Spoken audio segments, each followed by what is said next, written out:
Debate کے دنیا بھر میں بہت سارے فارمیٹس ہیں, ٹھیک ہے. تو ہم پہلے چلتے ہیں جن کے مقابلے ہوتے ہیں یہاں پہ, کنونشنل اور پارلیمنٹری. ٹھیک ہے. کنونشنل وہ ہوتا ہے جس میں 1-to-1 ڈبیٹ جس کو ہم کہتے ہیں. کنونشنل کیا ہوتا ہے جی, کہ ایک ایوان میں قرارداد ہوتی ہے. قرارداد کہتے ہیں موشن کو. موشن ایسا ریزولوشن ہوتا ہے جس پہ ڈبیٹ کی جا سکتی ہے, ایسا جملہ ہوتا ہے. اس کی یعنی فیور یا اس کے اگینسٹ میں بولا جا سکتا ہے, ایسا مطلب ایسا جملہ ہوتا ہے کہ مثال کے طور پہ نیا سفر ہے, پرانے چراغ گل کر دو. یہ قرارداد ہے. یعنی کیا آپ اگری کرتے ہیں کہ بھائی پرانے چراغ گل کر دینے چاہیے یا نہیں؟ ٹھیک ہے. اس کا سینس جو ہے نا اس طریقے سے ہے کہ جی خیرت کو غلامی سے آزاد کر, جوانوں کو پیروں کا استاد. ہاں, یا پھر اس کو یوں بھی لیا جا سکتا ہے کہ نہیں گول نہیں کرنے چاہیے, اسلاف سے جڑے رہنا چاہیے. وہی نا, ہاں, مطلب فیور اور سارٹ آف اس طرح کی چیز امنگ دا لائنس. یس. تو اس میں آپ فیور اگینسٹ جا سکتے ہیں. تو اب ہوتا یہ کہ ان مقابلوں کی خوبصورتی ہوتی ہے کہ اس کے اندر قائد ایوان اور حزب اختلاف بنائے جاتے ہیں. قائد of the house, leader of the house, یا قائد آف دی اپوزیشن, قائد حزب اختلاف. تو ہوتا کیا ہے کہ یہ اسمبلیز میں اس طرح ہوتا ہے, جب کوئی قرارداد پریزنٹ ہوتی ہیں تو اس کے اندر بھی قائد ایوان پرائم منسٹر ہے, قائد حزب اپوزیشن. اسمبلی سے مراد پارلیمنٹ. ہاں, مطلب یہ وہ پریکٹس ہوتی ہے جو یہاں پر بچوں کو ایک طریقے سے ٹرین کیا جاتا ہے. بالکل, کیونکہ وہ آگے جا کے تاکہ سیاست میں اگر وہ جائیں تو ان کو پتہ ہو پارٹیسپیٹ کر سکیں. ٹھیک ہے. تو وہ یہ ہوتی ہے. اب ہوتا کیا ہے کہ آبویسلی ہم یہ کہہ سکتے ہیں کہ جو فیور سائڈ وہ گورنمنٹ ہوتی ہے. پارلیمنٹ میں گورنمنٹ ہے فیور, کیونکہ جس نے قرارداد پریزنٹ کی وہ گورنمنٹ ہے نا. اچھا, تو انہوں نے پریزنٹ کی قرارداد. اور قائد جو ہوتا ہے نا ہمیشہ وہ ایسا اسپیکر ہوتا ہے جو سمجھ لو ریٹائرڈ اسپیکر ہوگا, جو پارٹیسپیٹ نہیں کر رہا ہوگا, جو ہمارا بہت سینئر ہوگا. تو یہ طریقہ کار ہوتا ہے. وہ آتا ہے, وہ قرارداد پریزنٹ کرتا ہے, پریزنٹ کر کے اس کو ایکسپلین کرتا ہے کہ یہ قرارداد کا یہ ہمارے حساب سے یہ آج ہمارا گراؤنڈ یہ ہے, اس پہ آئیں اپوزیشن لڑیں ہم سے کہ اچھا جی اس گراؤنڈ پہ کیا کیا ڈبیٹ ہو سکتی ہے. اپوزیشن کا اس طرح لیڈر آئے گا. اس کے بعد پارٹیسپینٹ کی باری آئے گی. پارٹیسپینٹ کا کام یہ ہوتا ہے کہ جو بھی قرارداد ہے, جیسے مثال کے طور پہ جوانوں کو پیروں کا استاد کر, مثال کے طور پہ یہ قرارداد, تو وہ آئے گا اور وہ سب سے پہلے یہ ضروری ہے کرنا. وہ آئے گا جو پارٹیسپینٹ ہے اور وہ ایک بتائے گا کہ جی جوانوں سے مراد کون ہے, آپ کس کی بات کر رہے ہیں, پیر کون ہے جس کی آپ بات کر رہے ہیں, استاد بنانے سے مراد کیا ہے, وضاحت پوری کرنی, وضاحت. آپ کو ہر امپورٹنٹ ورڈ کو ایکسپلین کرنا ہے ڈبیٹ میں.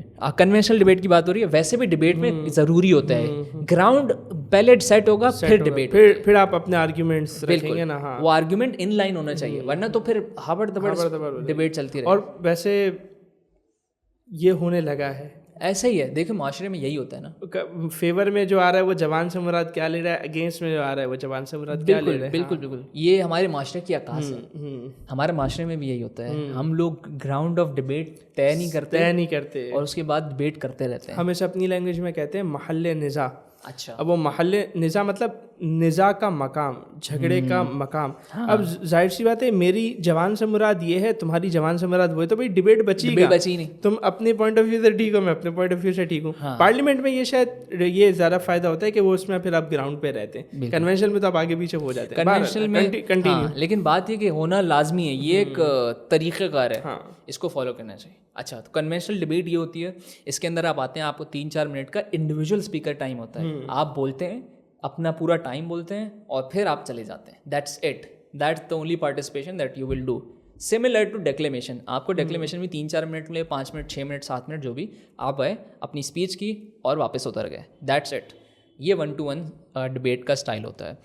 اچھا, اب کیا ہوتا ہے دوسرا ڈبیٹ کے اندر ایک آتا ہے فارمیٹ پارلیمنٹری اسٹائل کا. اچھا, آپ نے کنونشن میں بات کی نا قرارداد کھولنی ہوتی ہے وضاحت. جی. کنونشن میں یہ بھی ذرا بتایا نا, دلائل اور رد دلائل. اچھا, ہاں, تو یہ بھی ہے. اس میں یہ بھی ہے کہ دیکھیں, آپ مثال کے طور پہ جوانوں کو پیروں کا استاد کرنے کی بات کر رہے ہیں فار ایگزامپل, تو آپ یہ بھی بتائیں کہ اچھا میں کسی کو بھی سمجھا بھی رہا تھا تو یہی تھی کہ اگر آپ فیور یا اگینسٹ میں ہیں تو آپ یہ دیکھتے ہیں کہ فلسفی یا منطقی اعتبار سے کیا یہ بات ثابت ہو سکتی ہے کہ جوانوں کو پیروں کا استاد کرنا چاہیے یا نہیں کرنا چاہیے, یا کوئی ایسی چیز ہے جو ایسا جملہ ہے یا کوئی ایسا سمجھ لیں کہ محاورہ ہے یا جو بھی ہے جو یہ اسٹیبلش کر دے فلسفہ, اسپیشلی فلسفہ یا لاجک, کہ یہ چیز نہیں ہو سکتی یا ہو سکتی ہے. اسی بنیاد پہ میں کہہ رہا ہوں. ٹھیک ہے, جیسے ہم نے یہ ایک قرارداد کی تھی, اچھا ہے اہل جور کیے جائیں سختیاں, یہ قرارداد تھی. اچھا ہے اہل جوہر کیے جا سکتیاں. ویسے جو ہے نا یہ سننے میں ایک بڑی نیگیٹو کانوٹیشن کی قرارداد ہمیشہ ہار جائے گی, یہ یاد رکھیے گا. لیکن اس پہ ڈبیٹ ضرور ہو سکتی ہے. تو اس میں فیور میں بولنا تھوڑا سا مشکل ہے, ٹھیک ہے. اگینسٹ میں بولنا آسان ہے. صحیح بات ہے. اہل جوہر کو کیوں آپ اجازت دے سکتے ہیں کرنے کی؟ پاگل ہے کیا؟ اتنے پوائنٹس مل جائیں گے, پوری تاریخ بھری پڑی ہے بڑی آپ نے جب بھی ظلم کرنے کی پاور دی ہے تو نقصان ہی ہوا ہے تاریخ میں. آپ کہہ رہے ہیں کہ دے دو اجازت, کیوں؟ اب منطقی, میں نے اس میں نا فلسفی اعتبار سے بات کی تھی, فلسفی اور منطقی کہہ لیں جو بھی کہہ لیں اس کو. میں نے کہا کہ جی دیکھیں سمندر کے کنارے ایک طرح کا مینگروو فارسٹ ہوتا ہے. مینگروو فارسٹ کیوں ہوتا ہے؟ وہ اس لیے ہوتا ہے کہ اس کے اندر جو بھی درخت ہوگا, فارسٹ ہوگا نا, اس کی جو پاور ہے یا اس کی جو اسٹرینتھ ہے وہ بنتی ہی سختیوں کے بعد ہے. اس کو سختیاں ہوتی ہیں ماحول کی, وہ سختیاں جب وہ برداشت کرتے ہیں تو مینگروو فارسٹ اتنا پاورفل ہو جاتا ہے, اتنا اسٹرینتھ والا ہو جاتا ہے کہ اس کے بعد اگر سیلاب بھی آئے گا تو اس کو بچا لے گا پیچھے شہر. تو یہ منطق اور یہ فلسفہ جو ہے نا اس طریقے سے ہم انکارپوریٹ کرتے ہیں ڈبیٹ کے اندر. اچھا اب اس پہ مطلب ایک وہ ہے, ایک اس پہ بھی آرگیومنٹ کیا جا سکتا ہے, وہ تو ظاہر سی بات ہے, لیکن آپ کس طرح گھماتے ہیں بات کو, وہ ساری وہی ساری گیم اس کی ہوتی ہے. آپ بس کر کے اپنا چلے جاتے ہیں, وہ پھر آگے وہ جو بھی وہ بولتا رہے. آپ نے ڈبیٹ ڈیفائن کی, آپ کی قرارداد یہ ہے, اہل جوہر کون ہے وغیرہ وغیرہ, یہ منطقی آپ کا ایکسپلینیشن ہے. اس کے بعد آپ آتے ہیں دلائل پہ. ان دلائل پہ جس بنیاد پہ آپ نے ڈبیٹ ڈیفائن کی ہے, ٹھیک, آپ کہہ رہے ہیں مثال کے طور پہ اچھا ہے اہل جوہر کیے جا سکتی ہیں. اہل جوہر کون ہے؟ اہل جوہر ہے معاشرے کے اندر وہ عناصر کہ جو پاورفل ہو گئے ہیں, ٹھیک ہے, کسی وجہ سے. ہم یہ کہہ رہے ہیں کہ معاشرے میں ہمیشہ امپاورمنٹ یا امپروومنٹ تب آتی ہے جب جو پسا ہوا طبقہ ہے اس کو پیسا جائے. ریولٹ کیسے آتا ہے, ریولیوشن کیسے آتا ہے؟ جب پیسو گے تب آئے گا نا ریولیوشن. رائٹ مانگے گا کب انسان؟ جب اس کا رائٹ چھینو گے.